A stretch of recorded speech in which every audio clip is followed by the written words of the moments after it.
pessoal, eu sou Iraci Campos e estou aqui para reconstruir as suas emoções, fazendo um mergulho interior para o autoconhecimento, juntamente com a doutora Nise da Silveira e Joana de Ângeles. Você pode nos escrever, nos enviando a sua história pelo WhatsApp 21 967 57 3999. E quem sabe na próxima semana é a sua história que estará sendo contada aqui e juntos estaremos reconstruindo as suas emoções. TV Mundo Maior, Reconstruindo Emoções, sábado às 19 horas. Então hoje estamos aqui com um convidado muito querido, um convidado especial. Ele é especialista, advogado, conhece muito bem as dificuldades familiares e vem falar sobre a história que nós contaremos hoje. É Nelson Tavares, seja bem-vindo ao nosso programa, Nelson. Obrigado, Iraci. Não dá para cumprimentar, né? Então, um beijinho para você à distância. À distância, é isso aí, ó. Só beijinho, piscadinho. É isso mesmo. Hoje nós vamos contar a história da Kate Martins. Kate Martins, ela tem 32 anos e mora no Paraná. Tem filhos gêmeos e há 6 anos atrás ela passou uma situação muito dolorosa que foi síndrome de pânico. Nessa síndrome de pânico, ela passou 11 meses reclusa dentro de casa. Ela não conseguia sair em momento algum. E foi muito difícil ela reagir nesta situação, porque seu marido não acreditava nessa doença. Ele dizia que aquilo era somente um fricote para não ir à casa da sogra. E assim ele passou durante todo esse tempo sendo agressivo com ela. Porém, ela não saía de casa, mas uma vizinha, durante o horário de trabalho do marido, ela vinha lá, conversava com ela sobre o espiritismo, aplicava o passe e aí voltava para casa. Aos poucos, Kate foi melhorando e saindo dessa síndrome do pânico. E ela conta que a vida dela não foi fácil, não. O relacionamento dela com o marido é muito difícil, muito complicado. Kate conta que o seu marido, devido a tanta agressividade, nos momentos que eles saíam de casa, ela ficava apavorada, ela ficava com sudorese, ela ficava trêmula, porque bastava alguém olhar para ela, ela nem tinha visto quem olhou, nem por que olhou, e enfim, o marido começava a agredi-la. Agredia verbalmente, falava 1000 coisas para ela, porque sempre se tornou muito agressivo. Então, quando ela saía de casa, ela ficava sempre pisando em ovos, tensa, nervosa, porque não podia olhar para o lado, não podia olhar para frente, não podia nada, tinha que andar lá de cabeça baixa, porque o marido a agredia, achando que ela estava olhando para alguém ou dando a oportunidade que alguém olhasse para ela. Com essa situação, ela está morrendo de medo de ter novamente a síndrome de pânico. Porque o marido está em casa, ela está em casa, os filhos, então aquele núcleo familiar torna-se muito mais agressivo porque fica muito mais tempo junto. E é óbvio, ela diz assim que muitas vezes ela não sabe nem o motivo que ele a começa a agredir. E basta alguma coisa acontecer, mesmo que fora de casa, que quando ele chega, ele descarrega tudo em cima dela, as agressões, sem ela saber o motivo, e depende da situação, ele coloca ela para dormir fora da cama. Faz com que ela deite no chão e durma no chão, sem lençol, sem nada. E aí ela pergunta: será que eu tenho chance de fazer alguma coisa para mudar a minha vida? Porque nesse momento vem na minha cabeça inúmeras vezes que eu queria que ele pegasse o coronavírus. Porque eu acho que a única chance de me libertar dele é ele morrendo. Ou então, eu morrendo. E ela pensa: será que eu poderia me separar dele? Será que se eu me separar dele, eu vou ter que voltar com ele numa outra encarnação, numa outra vida, para continuar uma vivência com ele?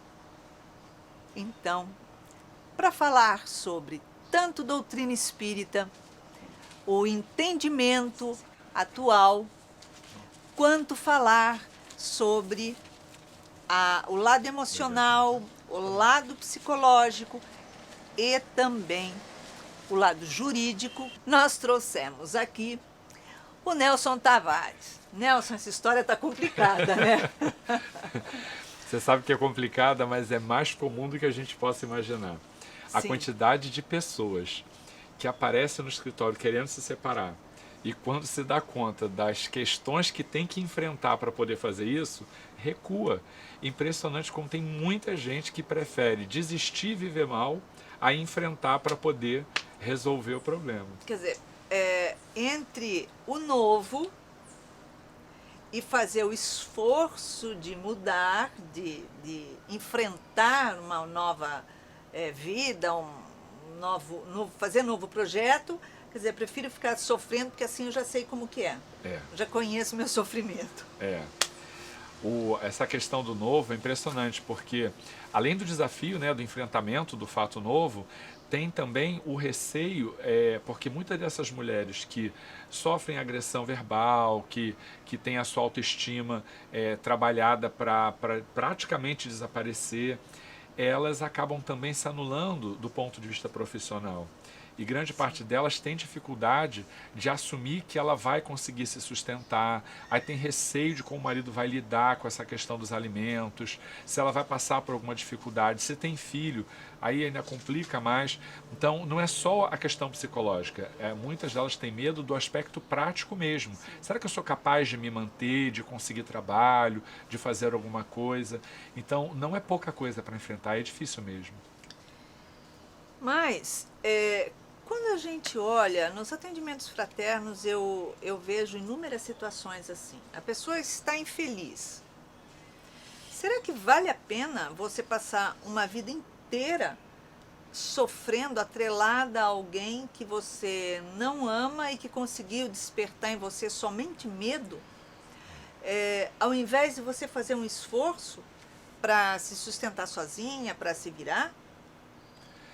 Não precisa. Hoje, ninguém mais sustenta a necessidade de ficar junto com alguém num casamento sem necessidade. A lei, hoje, perfeitamente possibilita o divórcio, sem qualquer justificativa. Desde 77 a gente pode fazer separação. Só que antes tem muita discussão sobre de quem é a culpa, por que aconteceu. Hoje, nem precisa. Você não precisa justificar sequer por que está querendo se divorciar. Então, as pessoas dizem: mas eu não tenho prova de que ele é ruim. Querida, você não precisa de nada para dizer. Você já é a prova. Eu não desejo mais manter o casamento. Isso já é mais do que suficiente.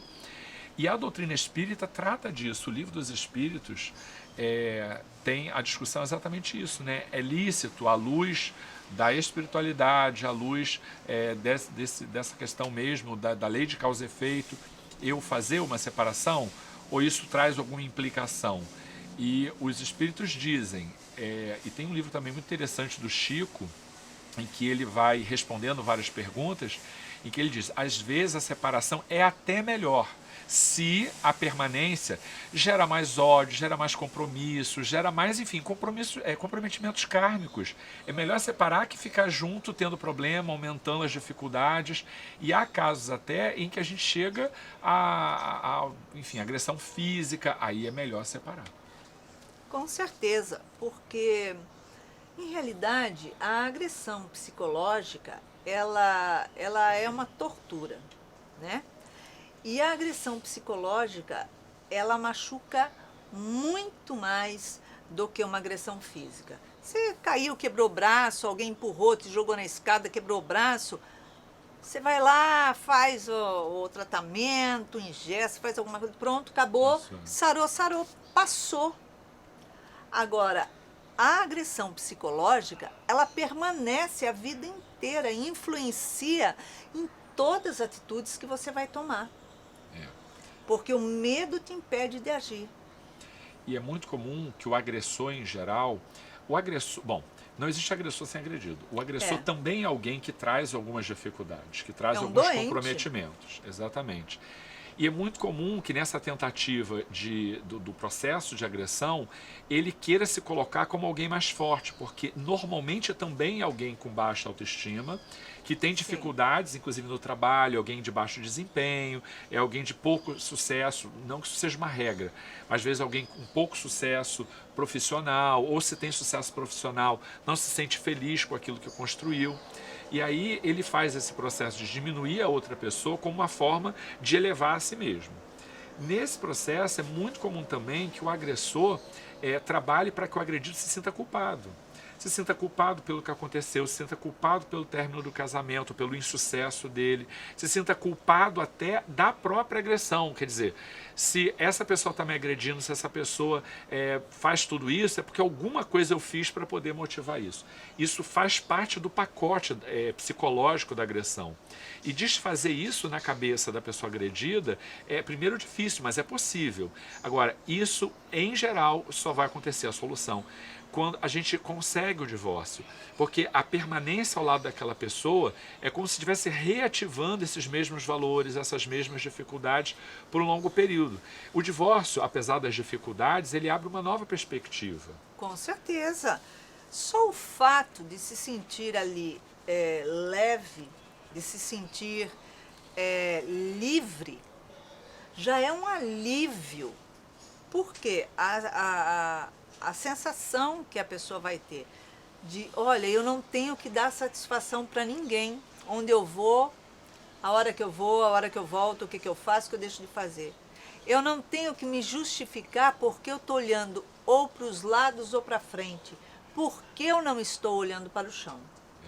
Eu também não tenho ninguém que vai querer me impor a dormir no chão, achando que eu não tenho o direito de estar naquela cama. Peraí, como assim?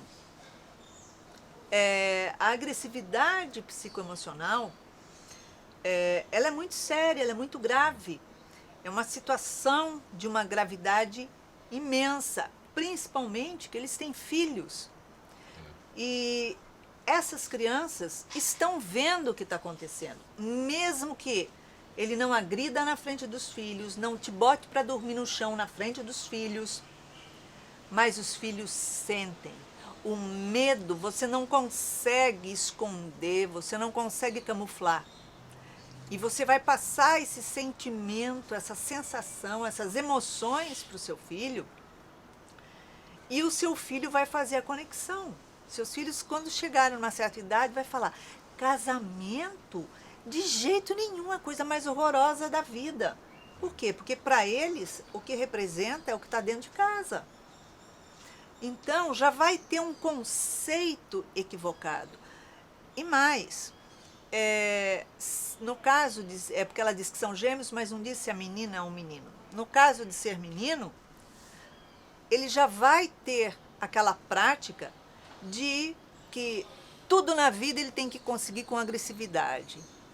Então, quando ele tiver um relacionamento, uma mulher na vida dele, ele vai achar que a vida dá tapa na cara. Se é uma menina, o que ela vai achar é o quê? eu tenho que ser submissa. Qualquer homem que se aproximar de mim, ele vai falar e eu tenho que obedecer. Ele manda e eu obedeço, eu não tenho vontade própria. Então, está gerando um conflito dentro daquele lar terrível. É muito comum que os filhos reproduzam os comportamentos dos pais, seja confirmando, seja negando. E as duas coisas são ruins. O confirmar foi exatamente isso que a Iraci acabou de dizer. Eles acabam, o menino se comportando como o pai o fazia e a mãe como a mãe fazia também. Mas a negação é um outro processo interessante, quer dizer, eu não quero ser como o meu pai. Então, fazer o que o meu pai fazia, eu não vou. Mas aí ele não O agride, inconsciente mas ele vai lá para outra ponta e ele acaba também tendo uma insegurança de se colocar, de dizer, porque será que eu vou fazer igual ao meu pai? Então ele tem dificuldade de expressar sentimento, ele tem dificuldade de expressar vontade, ele tem dificuldade de decidir o que ele quer. Então os efeitos psicológicos são muito grandes. E a síndrome do pânico normalmente tem nexo causal com eventos traumáticos. E agora, o fato de ela estar vivendo essa proximidade com o marido, é real isso, né? Ela pode voltar a ter novas crises. E aí você veja, a pessoa tem que rezar para que o marido esteja fora de casa para que ela consiga ficar bem. Então, são sinais muito evidentes de que o casamento, né, se construiu de uma maneira muito difícil, de que não tem muito mais o que fazer, resgatar essas dificuldades vai ser muito difícil e que talvez, né, essa escolha é sua, ninguém vai te dizer o que você tem que fazer, mas que não há nenhum problema, nem do ponto de vista legal, nem do ponto de vista espiritual, para que você se desvincule dessa pessoa sem compromissos mais significativos. Porque não adianta ela ficar concentrada na situação de que se eu me separar, eu vou ter que voltar a ficar com a pessoa na próxima vida. A sua vida é agora, a sua vida é aqui. E você precisa dar conta da sua vida aqui. Não adianta você querer construir a sua vida aqui baseada numa próxima vida lá na frente. Sim.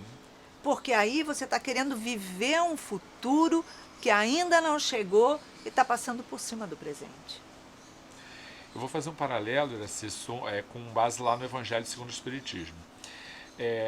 Pergunta-se assim, é lícito abrandar a prova dos outros? Se eu vejo alguém passando por alguma dificuldade, eu posso tentar fazer cessar essa dificuldade, oferecendo recursos materiais, oferecendo soluções, ou eu estaria interferindo no processo de resgate dessa pessoa? E os espíritos dizem, auxiliem a quem puder o tempo inteiro, porque se aquela pessoa ainda necessitar do processo de resgate, por mais que você auxilie, você não vai fazer cessar a causa daquele conflito. Agora, quem te garante que aquela pessoa já não cumpriu tudo o que ela precisava cumprir, já não passou por todas as dificuldades e lidou bem com tudo isso, compreendeu, aceitou de forma resignada e ele já está pronto para se desvincular daquele conflito que ele vivia com aquela pessoa. A mesma coisa eu vou dizer agora. Há, sim, casamentos, e não só casamentos, mas relações de uma forma geral, em que a pessoa se vincula com a outra porque ela tem alguma coisa, ou a aprender ou a resgatar com aquele indivíduo. Mas isso não significa que deva durar o ciclo de uma vida inteira. Com certeza. Viver de maneira resignada e aprendendo a lição quanto antes, isso vai permitir sim que você, num determinado momento, se desvincule daquela pessoa, porque a prova já foi cumprida e porque o resgate kármico já foi realizado. Isso não significa que tem que ter um ciclo de uma vida toda. O bom aprendizado, bem realizado, te libera. E qual é esse momento? Por isso eu vou dizer, ninguém nunca vai te dizer o momento de separar. É você, com o seu íntimo, com a sua consciência, tem que fazer essa análise. Se você se sente alguém que até aqui honrou esse casamento, trabalhou para que ele ficasse bem, criou os seus filhos, mas isso está te adoecendo, eu não teria receios, apesar das dificuldades que decorrem da escolha de fazer o divórcio. Eu acho que vale a pena. Com certeza. E algo que eu acho ali extremamente importante é que se ela tem um medo tão grande dele que pelo fato de estar com ele na rua, num momento ou outro, mesmo que olhando para o chão, ele agredi-la porque alguém estava olhando, e ela fica toda trêmula, toda aflita, ela fica angustiada. Então, o que ela está reportando é que ela não está respondendo, é que ela não está dizendo, levantando a cabeça e olhando para a cara dele, dizendo: eu não sei do que você está falando, é um problema seu se você achar isso, não meu. Eu sei do que eu estou fazendo e a minha consciência está tranquila. Ela não tem como se expressar, não tem como falar nada. Então, em realidade, o medo está dominando, porque ela não tem diálogo. E quando a boca cala, o corpo fala. Verdade. Não tem como. Isso tudo que você está represando dentro de você, vai chegar uma hora que vai explodir. Chega uma hora que sai. Por um meio, por outro, sai. Ou você se expressando e falando inúmeras coisas para ele, ou tomando uma atitude para se libertar e poder falar livremente, ou adoecendo. Por quê? Porque nós temos essa descarga emocional no nosso corpo físico, quando chega no momento que a alma está saturada, sobrecarregada, não aguenta mais, e aquilo, né? Então vai ter o quê? Um mioma, vai ter um câncer, vai ter enfim, tem inúmeras doenças que você mesmo está causando por segurar aquilo. E você não vai poder dizer: olha, eu adoeci por sua culpa, a culpa é sua. Não. Você adoeceu pela sua escolha, a sua escolha mal feita, porque você está tendo consciência, né, de que ele tem um desvio, parece que tem uma psicopatia, e o que acontece? Você ainda assim está opinando a ficar do lado dele. Escolha. Ah, mas eu tenho medo. Com medo ou sem medo, a gente enfrenta. Quando dói, a gente enfrenta. De repente, do nada, dá um dia que ela fala assim, ele entra em casa, ela fala: para lá, hoje você não abre a boca. Ele vai falar o quê? E se abrir a boca, te arrebento todinho com uma panelada. Pronto, acabou, arrebento você, cala a boca que agora você vai me ouvir. É isso. E você nunca mais me diz para calar a boca, nem para deitar no chão, porque a partir de hoje você dorme fora do meu quarto. Ele vai ficar meio assustado, né? Porque foi uma atitude, de repente, que ela nunca tomou. Mas, eu te dizendo isso, você pode estar pensando que eu estou dizendo, desafie ele. Não estou dizendo para você desafiá-lo. Estou dizendo para você saber enfrentar. Saber enfrentar não é ir lá e dar tapa na cara do outro e falar: pronto, aí você aguenta o rojão que vem depois. Não é. Você, se ele já te agride dessa forma, e você subindo em cima do salto para falar, aí que ele vai se sentir: nossa senhora, como ousou fazer isso, né? Então, você precisa aprender a conduzir a situação e tomar, sim, uma atitude. Porque você, pelo que a gente está percebendo, chegou num ponto que alguma coisa tem que ser feito. Não dá mais. Não sei se você concorda, mas algumas pessoas têm mais dificuldade mesmo de falar, né, de fazer esse enfrentamento, né, que você tá sugerindo. E às vezes essa mudança não depende tanto dessa coisa verbal. Alguns comportamentos não permissivos que você antes não conseguia adotar, você pode começar a adotar. Então, quando você faz isso, você vai modificando todo mundo que está à sua volta, porque não se iluda. Quando a gente muda um comportamento, quando a gente decide que alguma coisa a gente não quer mais de um jeito, a gente vai fazer de outro, a gente precisa pagar um preço, que é o preço do descrédito do outro, que não confia que você vai conseguir sustentar aquilo ali por muito tempo. E hoje está atacada, mas amanhã volta a ser a mesma pessoa e vai ficar tudo igual. Então deixa passar que amanhã eu faço de novo. Então assim, a perseverança é uma marca daquele que deseja a transformação. Com Se a gente certeza. não persevera, a gente não consegue transformar. E essa perseverança tem que ser primeiro trabalhada dentro. Toda sensação, todo sentimento, toda emoção que você quer traduzir de forma confiante junto ao outro, você tem que ter muita convicção interna primeiro de que é aquilo que você deseja para a sua vida. Com certeza. Né? Então o estudo da doutrina te fortalece para compreender primeiro que você não merece o que você está vivendo. Depois, você não precisa continuar vivendo isso. E terceiro, que você pode transformar a sua vida sem gerar consequências nocivas. Joana de Ângeles, lá na série psicológica, estabelece uma relação muito clara entre o medo e a culpa. Ela vai sustentar que aquele indivíduo que hoje sente medo é alguém que se colocou naquele contexto por conta de um processo de culpa, porque ele se julga de alguma forma merecedor de estar vivendo aquele contexto. Então, quando ele entende isso e desfaz essa relação entre essas emoções, ele acaba se fortalecendo internamente. O primeiro passo que você precisa dar é interno. O segundo é com relação aos seus relacionamentos externos. Com certeza. A doutora Anísia da Silveira diz que no livro Reconstruindo Emoções, que quando você convive com uma pessoa agressiva, não é enfrentá-la da forma verbal ou agredindo também, que você vai mudar aquela pessoa. Primeiro, ninguém muda o outro. Começa aí. Segundo, a sua mudança nas suas atitudes dentro de casa, nas coisas que você costuma fazer, seja para agradá-lo, enfim, você mudar a sua postura. Quando você muda a sua postura, o outro começa a se lapidar, a mudar, porque ele está vendo que não consegue mais encaixar e nem obter o mesmo êxito de antes.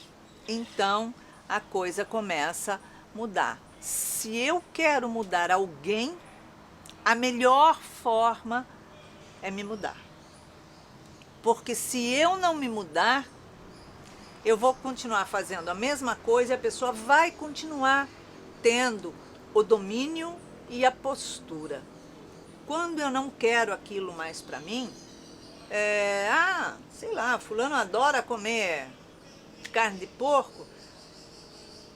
Hoje eu não fiz. Então, eu fiz isso hoje, tá bom, isso. Mas eu não gosto. Sabe o que eu esqueci? Desculpa. Então, é isso que tem hoje. Perfeito. Você vai deixando de fazer e mudando o contexto.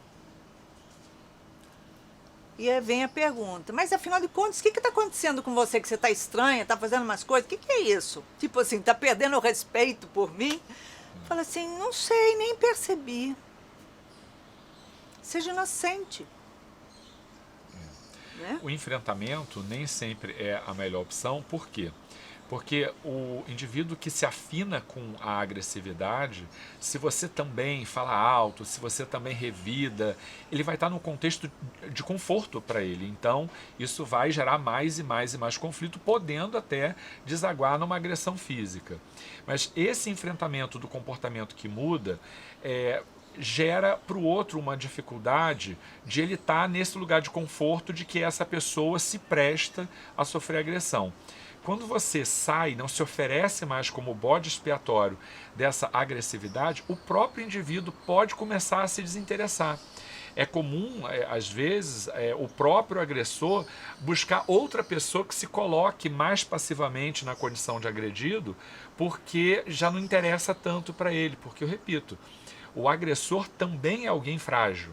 Não do ponto de vista físico, Sim. mas do ponto de vista emocional. Ele precisa Ele precisa de alguém que assuma querer, aquele papel. é. Se ele encontra resistência rotineira, que não é a resistência física, é a resistência emocional. A palavra está desgastada, mas é esse empoderamento. Quer dizer, eu vejo até que tudo que eu faço com ela, quando eu tento humilhá-la, ela não se deixa humilhar. Olha como ela agora está muito mais fortalecida. Isso vai gerando um desinteresse progressivo e essa própria pessoa às vezes já busca ou aceita mais facilmente a separação, ou vai buscar outras pessoas que tenham essa afinidade com ele.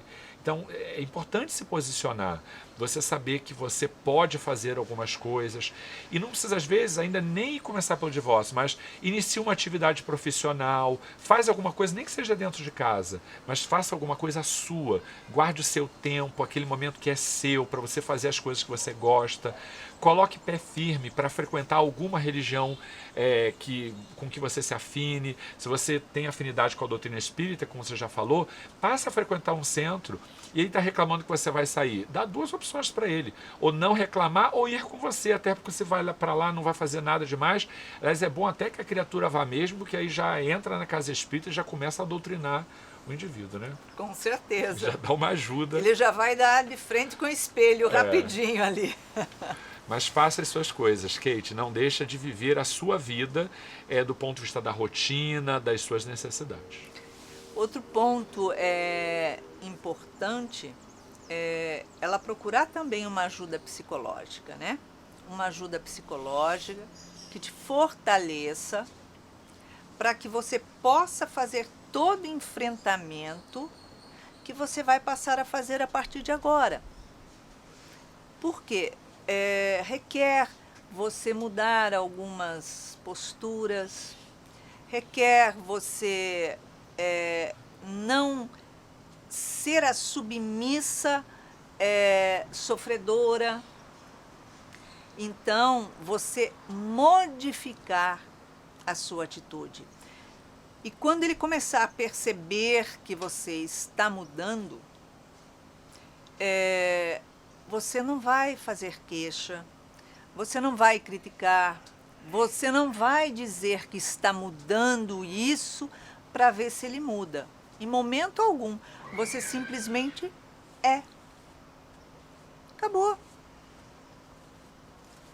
E não dando espaço para que, quando ele venha te agredir, você ser a submissa e a sofredora que está recebendo agressão e a vítima. Não. Ai, minutinho só que eu tenho que ir no banheiro. Você levanta, você sai, vai para o banheiro. Não tem como ele te segurar, né? Então, vai para o banheiro, entra para o banheiro, pronto, acabou. Tipo assim, você cortou. Ai, desculpa, eu estou tendo dor de barriga, direto. Eu estou tendo isso, direto. Então, você vai mudando a situação que ele não vai conseguindo atingir o objetivo. Por quê? A doutora Anise sempre mostra, né, no seu livro Reconstruindo Emoções, qual é a emoção que você necessita trabalhar naquele momento. E se você convive com um agressor, não é agredindo que você vai mudar a convivência. Como também não é sendo o tapete para ele subir em cima, que vai mudar a convivência. Mas modificando algumas situações. Então, ela vem ensinando na terapia de apoio, mostrando que aquele ser agressivo, aquele agressor, em realidade, é uma pessoa fraca, uma pessoa frustrada, uma pessoa que não consegue se realizar, uma pessoa que precisa do outro para que ele se olhe no espelho e se ache alguém superior. Por quê? Porque o complexo de inferioridade dele é muito grande. Ele pode ter tido problemas na infância, como pode ter tido problemas durante a gestação dele, a própria mãe dele. Então, tem inúmeros conflitos. Ele pode ter vivenciado quando muito pequeno, os conflitos dos pais, embora ele não se lembre, mas aquilo ficou registrado. E é a forma defesa de mostrar, eu sou mais forte, eu sou maior. Então, ela vai ensinar na terapia de apoio como você se posicionar para que você esteja em total segurança e possa auxiliar aquela pessoa a mudar o caminho dela, como você vai mudar o seu. Você não tem que se manter daquela forma, né? E não vai cobrar nada dele, não vai pedir nada a ele, não vai exigir nada dele, não vai apontar o dedo no nariz. Muito pelo contrário. A sua atitude pacífica, sem ser passiva, mas sendo ativa, é que vai mudar essa condição. Não estamos dizendo também que ele vai se mudar, de repente, no dia de amanhã, ele levanta, ele é um lorde na sua vida. É meio difícil, tá? Bem difícil. Tem que Mas, mudar. concordo, o processo terapêutico, quando bem conduzido, primeiro te ajuda a compreender, que é o primeiro passo para você poder modificar. Em segundo, ele ajuda a você desenvolver estratégias de autodefesa, que não são de autodefesa pessoal, defesa física, é de defesa mesmo contra as investidas.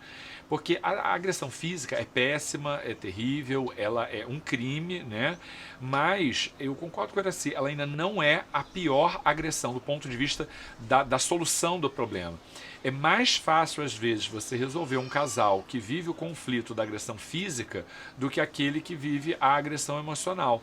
Porque, não compreendido o processo, esse indivíduo termina eventualmente aquele relacionamento e engata um outro em que o comportamento desse outro indivíduo é mais ou menos parecido. Porque se ela não resolver, se o processo terapêutico não te favorecer a percepção clara do que está sendo vivido e de como você pode resolver isso, as chances de você reproduzir num futuro relacionamento são relativamente grandes. Com Quantas certeza. histórias de repetição a gente não vê? Com certeza. A gente ouve direto a pessoa dizer assim, ai, mas é incrível, parece que eu tenho o dedo podre, eu encontro sempre a mesma coisa, vivendo a mesma coisa. Peraí, mude-se, que o seu dedo você vai descobrir que não é podre. Porque a sua escolha vai ser outra. Perfeito. A lei de afinidade é, assim, impecável. A gente se aproxima daqueles que têm um comportamento, uma conduta e um contexto favoráveis para a gente aprender aquilo que a gente precisa aprender. Então, se você está com alguém, ainda não aprendeu a se defender, a se colocar, a perceber o valor que você tem, você pode se desvincular desse relacionamento. O próximo, se a lição não foi aprendida, vai trazer as mesmas experiências.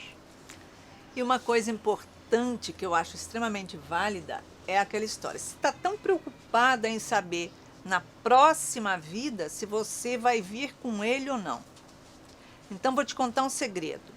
A próxima vida somente compete quando você estiver num outro corpo, numa outra repaginação.